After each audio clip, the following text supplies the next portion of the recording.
மற்ற தலைவரோட ஒப்பிடவே கூடாது.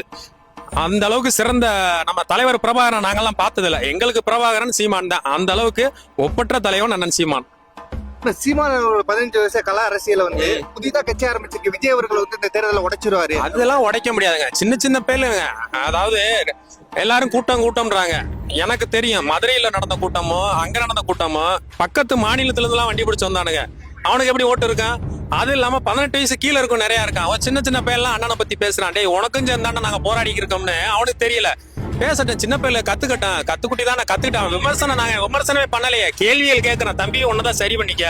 அடுத்த ஏற்கனவே திமுகவை சமாளிக்க முடியல. இன்னொரு திமுக உருவாயிடக்கூடாதுன்னா நீ ஒன்னதான் சரி பண்ணிக்கன்னு அண்ணன் அறிவுரை சொல்றாரு. அது அவங்களுக்கு புரியல. ஏன்னா அரசியல் இப்பதான் வந்திருக்காங்க சின்ன பசங்க. என்ன தெரியும்?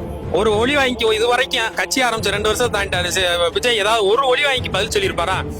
அவர் பேரவே பார்த்து படிக்கிறாரு.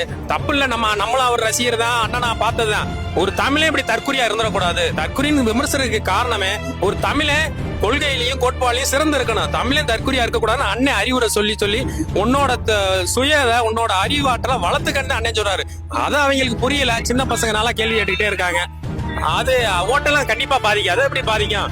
இங்க வந்தது ஊரா கொள்கைக்கான ஓட்டு, லட்சியத்திற்கான ஓட்டு, மண்ணுக்கான ஓட்டு, மக்களை காப்பாத்தணும், மண்ணை காப்பாத்தணும், மலையை காப்பாத்தணும். இப்ப இதுக்கு வந்த ஓட்டு தான் நாம் தமிழ் இருக்கு. இது எப்படி மாறும்? இதுக்கு ஓட்டு போட்டவன் மாத்தி ஓட்டு போறானா அவன் பிறப்ப சந்தேகிக்கணும். ஓட்டெல்லாம் மாறாது.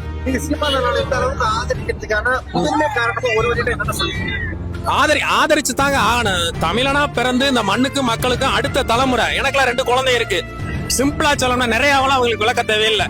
உன் குழந்தை நல்லா இருக்கணுமா, உன் பிள்ளைய நல்லா இருக்கணும், அடுத்த சுயநலமாவே யோசி. அடுத்த தலைமுறை நல்லா இருக்கணும்னா சீமான ஆதரி.